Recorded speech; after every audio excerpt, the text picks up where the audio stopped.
Assalamualaikum warahmatullahi wabarakatuh.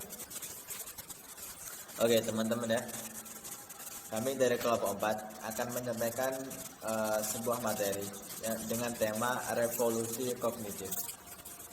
Sebelum kami lanjut ke penyampaian materi, alangkah baiknya saya dan teman-teman saya akan memperkenalkan kelompok 4 ini yang terdiri, saya Wildan Nabil, ada teman saya Khairul Ismi, dan juga Sinta Maulidina Rohika.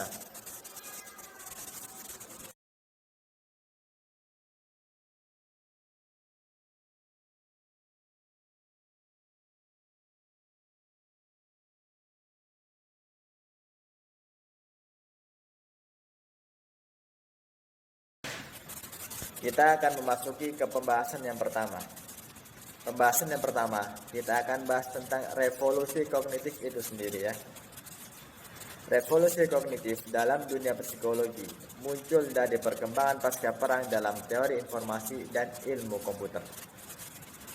Perkembangan komputer elektronik menciptakan model pikiran yang baru dan terbukti secara teknis sebagai memproses informasi secara mekanis yang dianggap beroperasi pada jenis aturan dan representasi yang sama yang digunakan oleh mesin cerdas.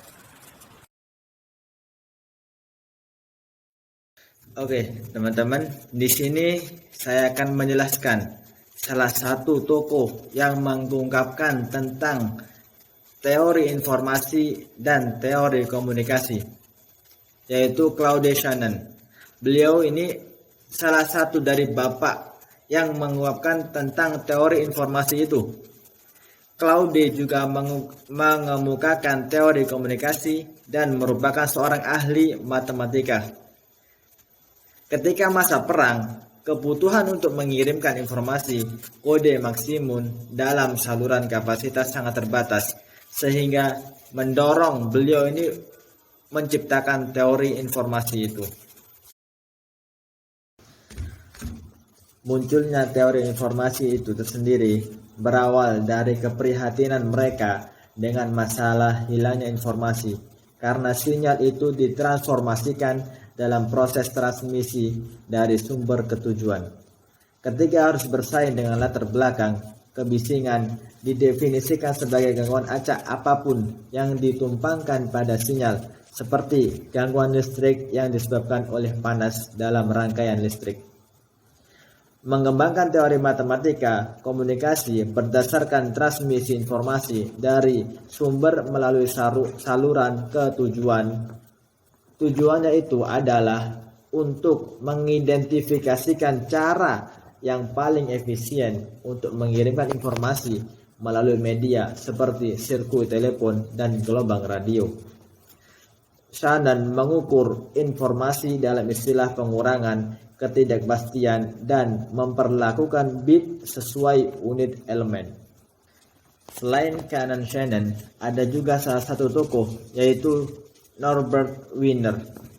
Beliau ini orang yang pertama menggunakan istilah sibernetika dan juga memberikan kontribusi penting bagi teori informasi. Dia ini, Norbert Wiener, mendefinisikan sibernetika berasal dari istilah Yunani untuk Sterman sebagai studi ilmiah tentang kontrol dan komunikasi pada hewan dan mesin yang dianalisis dalam istilah perolehan, penggunaan, penyimpanan, dan transmisi informasi. Sibernetika itu sendiri adalah untuk memahami dan menentukan fungsi dan proses dari sistem yang memiliki tujuan dan yang berpartisipasi dalam lingkaran rantai sebab akibat yang bergerak dari aksi atau tindakan menuju ke penginderaan lalu membandingkan dengan tujuan yang diinginkan. Dan kembali lagi kepada tindakan, mempelajari sibernetika menyediakan sarana untuk memeriksa desain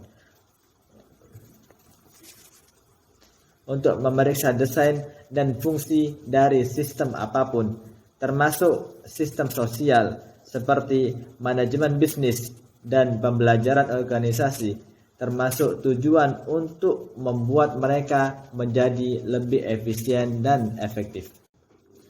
Wiener berpendapat bahwa prinsip-prinsip informasi teoritis penjelasan yang sama berlaku untuk kelas terbatas, perilaku hewan, manusia, dan mesin yang melibatkan regulasi oleh umpan balik informasi. Dia melegitimasi konsep perilaku bertujuan dan penjelasan teleologis bagi para skeptis ilmiah yang keras kepala dengan menunjukkan penerapannya pada perilaku mesin mati. Paradigma penjelasan mekanistik sejak Descartes seperti yang dia katakan, informasi adalah informasi, bukan materi atau energi. Yang ketiga ada Donald Bordman. Beliau berpendapat tentang teori pemrosesan informasi, meliputi yang pertama, komputer dan kognitif. Yang kedua, mesin Turing. Yang ketiga, ENIAC dan ENVAC. Yang keempat, simulasi komputer dari proses kognitif. Yang kelima, ada kecerdasan buatan dan ruang Cina. Yang keenam, ada psikologi kognitif. Oke, sekarang kita akan bahas satu persatu. Oke, yang pertama ada komputer dan kognitif.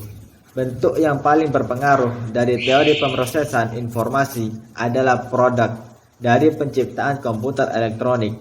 Pada akhir abad ke-19 dan awal abad ke-20, Gregor Bull dan Gottlob dan Bertrand Russell mengembangkan logika baru yang sangat memajukan potensi teoretis dari mesin pengolah simbol.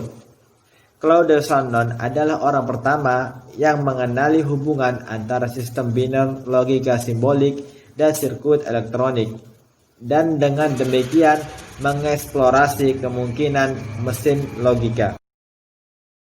Yang kedua, ada mesin Turing. Mesin Turing didefinisikan oleh tabel instruksi atau program yang menentukan operasinya.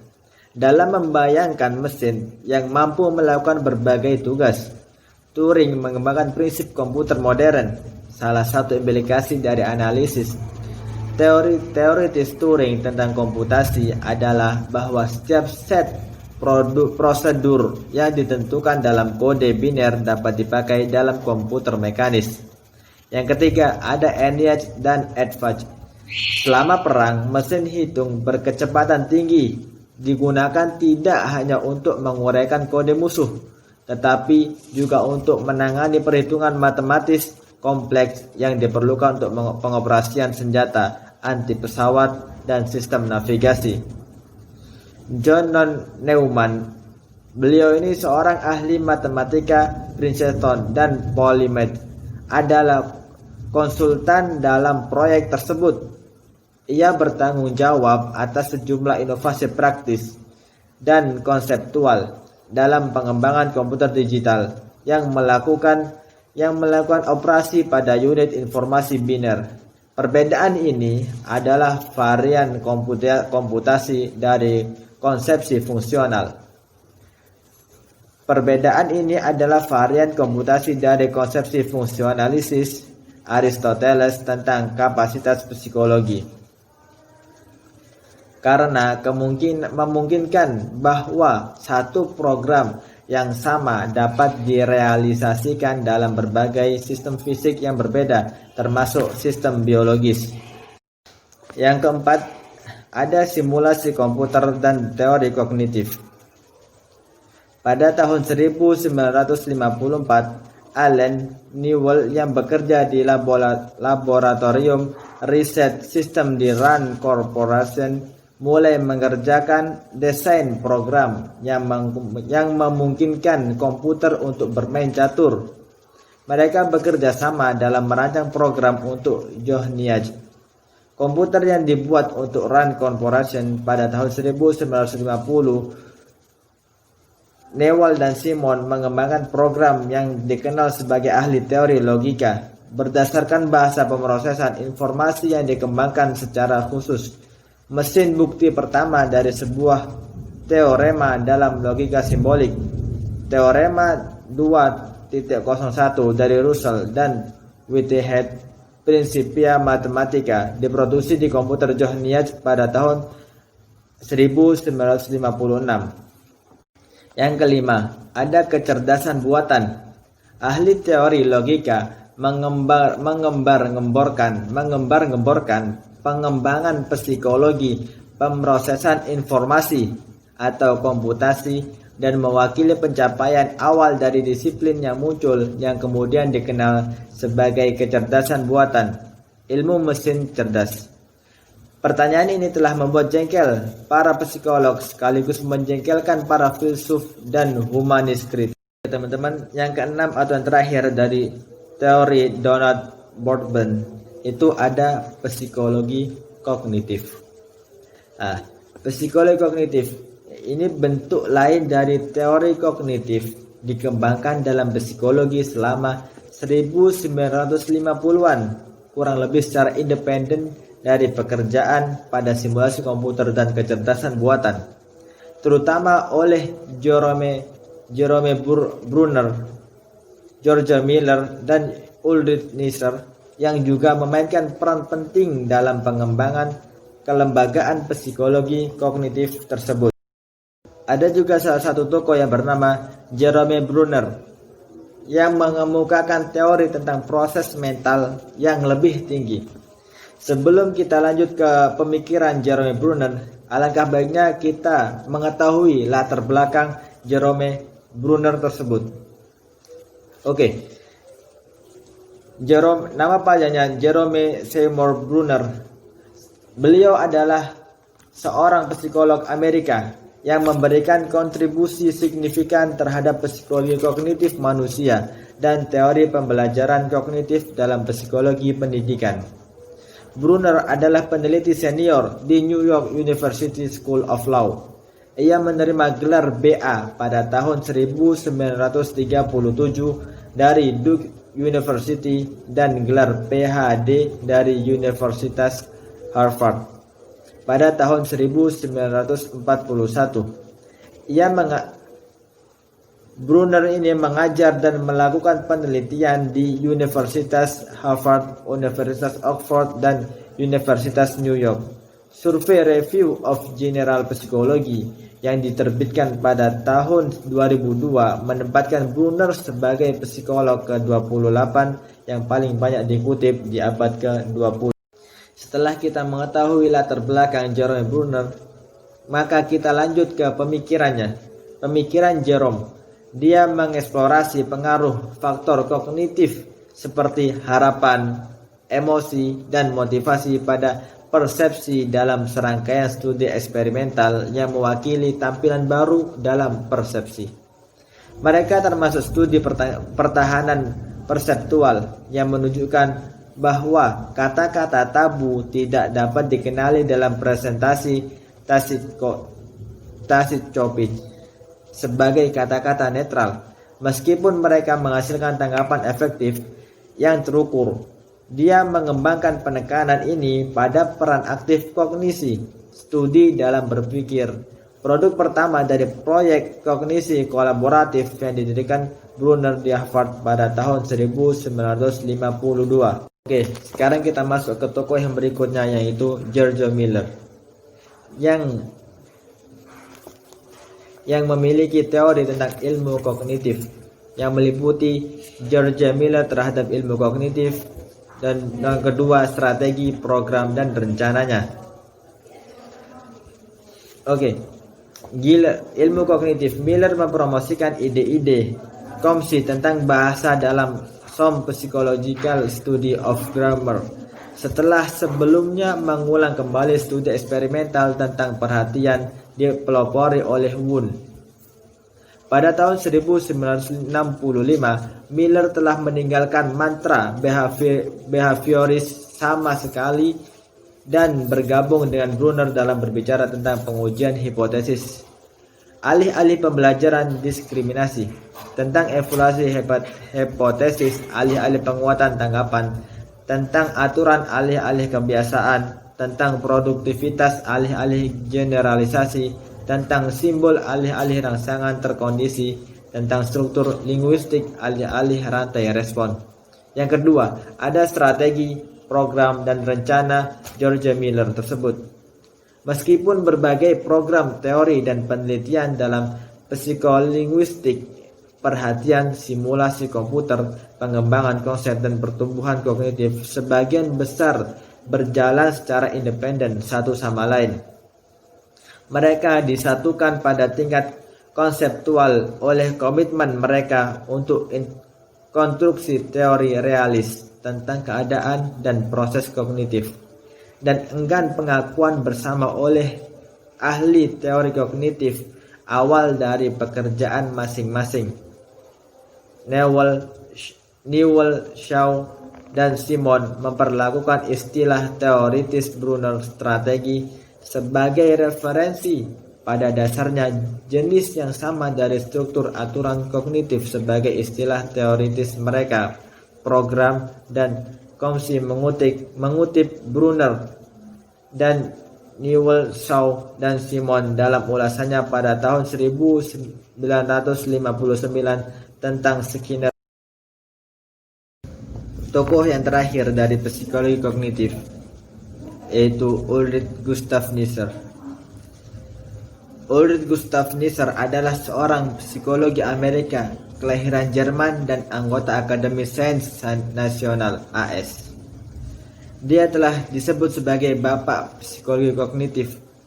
Pada tahun 1967, Nisser menerbitkan Kognitif Psikologi, yang kemudian dia dikatakan sebagai serangan terhadap paradigma psikologis behavioris.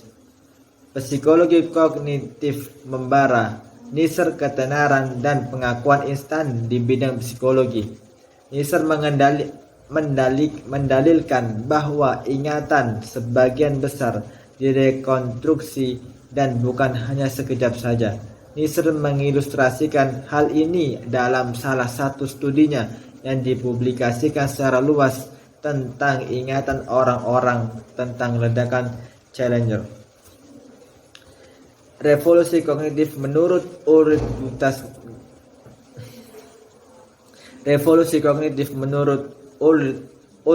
Gustav Nisser.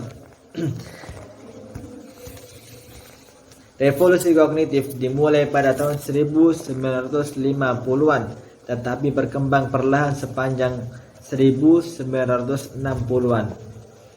Hal ini terlepas dari seruan Donald Hebb untuk revolusi Amerika kedua dalam psikologi yang ditujukan untuk serius, gigih, dan jika perlu, eksplorasi berani dari proses pemikiran.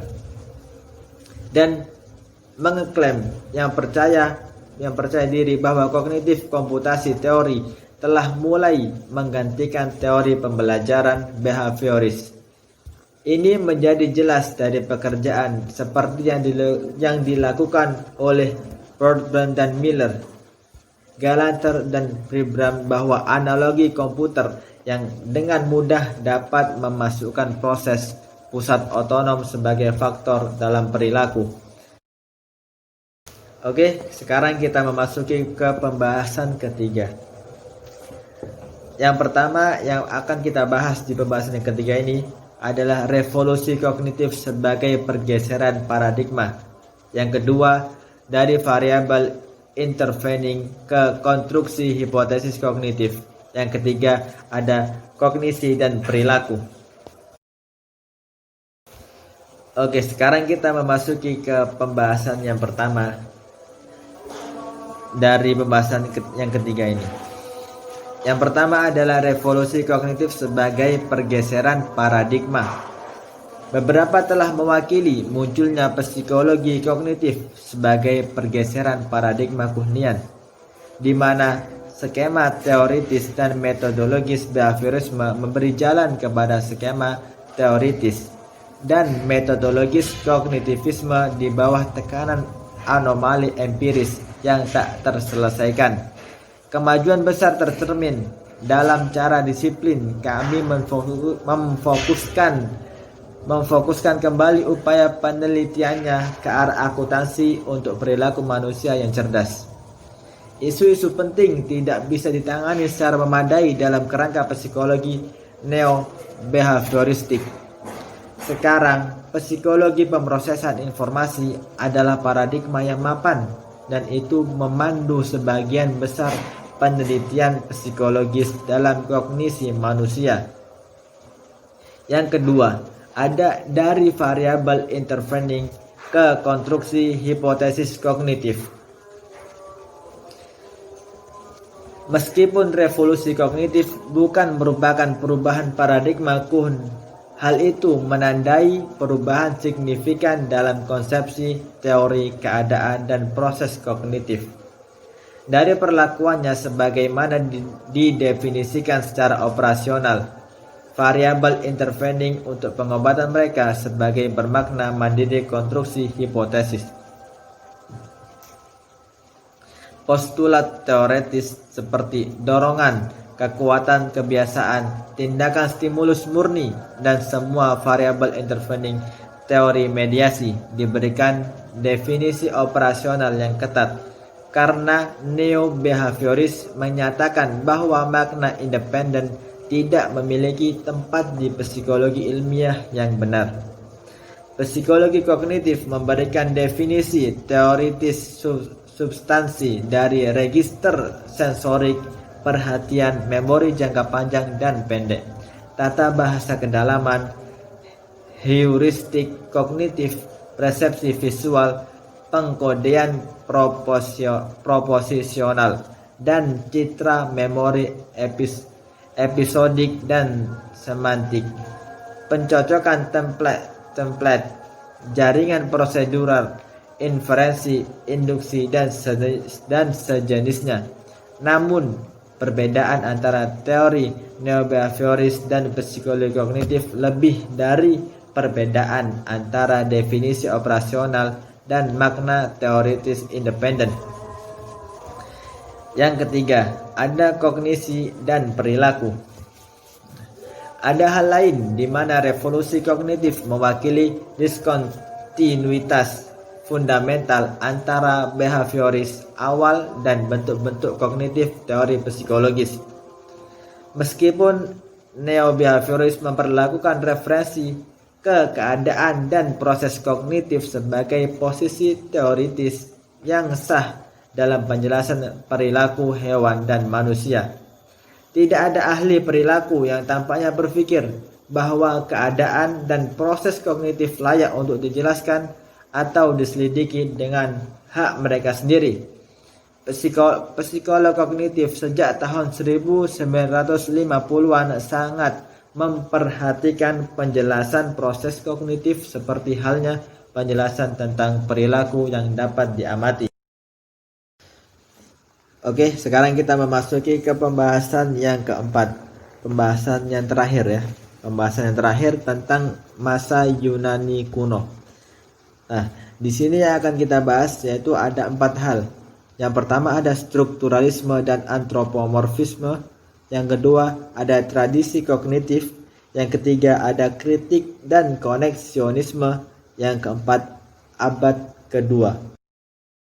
Oke, sekarang kita memasuki pembahasan yang pertama pada masa Yunani kuno, yaitu strukturalisme dan antropomorfisme. Bentuk psikologi struktural Titchener didasarkan pada 2 asumsi kritis tradisi asosiasis empiris dalam psikologi, bahwa kognisi bersifat imagistik dan sadar. Sebaliknya, bentuk psikologi kognitif yang berkembang dari tahun 1950-an dan seterusnya tidak menyamakan kognisi dan pencitraan, dan tidak menganggap bahwa keadaan dan proses kognitif bersifat sadar. Mereka menggunakan perilaku binatang sebagai kendaraan untuk introspeksi mereka, untuk memahami pikiran, dan mereka menggunakan manusia sebagai model kognisi hewan. Penggunaan manusia sebagai model hewan dapat terjadi hanya dalam psikologi. Namun, tidak ada yang secara intrinsik subjektif atau tidak ilmiah tentang penggunaan kognisi manusia sebagai model kognisi hewan. Behavioris menafsirkan konon Morgan sebagai resep yang bertentangan dengan penjelasan kognitif tentang perilaku manusia dan hewan hanya karena mereka menganggap bahwa semua perilaku manusia dan hewan dapat dijelaskan dalam istilah pembelajaran asosiatif. Yang kedua, ada tradisi kognitif. Meskipun revolusi kognitif tidak mewakili kembalinya ke psikologi struktural Titchener, itu mewakili kembalinya ke penyelidikan pemikiran modern yang terkait dengan sekolah Würzburg. Simulasi komputer Newell, Shaw, dan Simon tentang pemecahan masalah manusia didasarkan pada psikologi pikiran dari Otto Self, salah satu anggota sekolah Würzburg, dan karya muridnya Adrian de Groot yang mengembangkan prototip program untuk analisis pemecahan masalah oleh pemain catur. Bentuk awal psikologi kognitif ini selamat dari kehancuran sekolah Würzburg pada tahun 1920-an. Selama paruh pertama abad ke-20, psikolog terus mengejar bidang penelitian psikologi kognitif seperti pemecahan masalah, penalaran, pembentukan konsep, inferensi induktif, transfer organisasi logis, dan inferensi logis, dan masih banyak lagi. Dari studi eksperimental yang mendukung bentuk penelitian ini menggunakan subjek manusia daripada tikus dan merpati. Yang ketiga, ada kritik dan koneksionisme. Revolusi kognitif tidak sepenuhnya berjalan mulus di atas keluhan behavioris tentang kembalinya subjektivisme dan antropomorfisme. Sejumlah kritikus termasuk beberapa pelopor awal revolusi kognitif. Awal revolusi kognitif ini telah menimbulkan kekhawatiran tentang landasan teoritis dan empiris dari psikolog kognitif. Mencatat bahwa psikolog kognitif tampaknya mempelajari sebagai macam keadaan kognitif dan proses tanpa adanya teori terpadu yang mengintegrasikan penelitian dalam persepsi, memori, dan pemecahan masalah.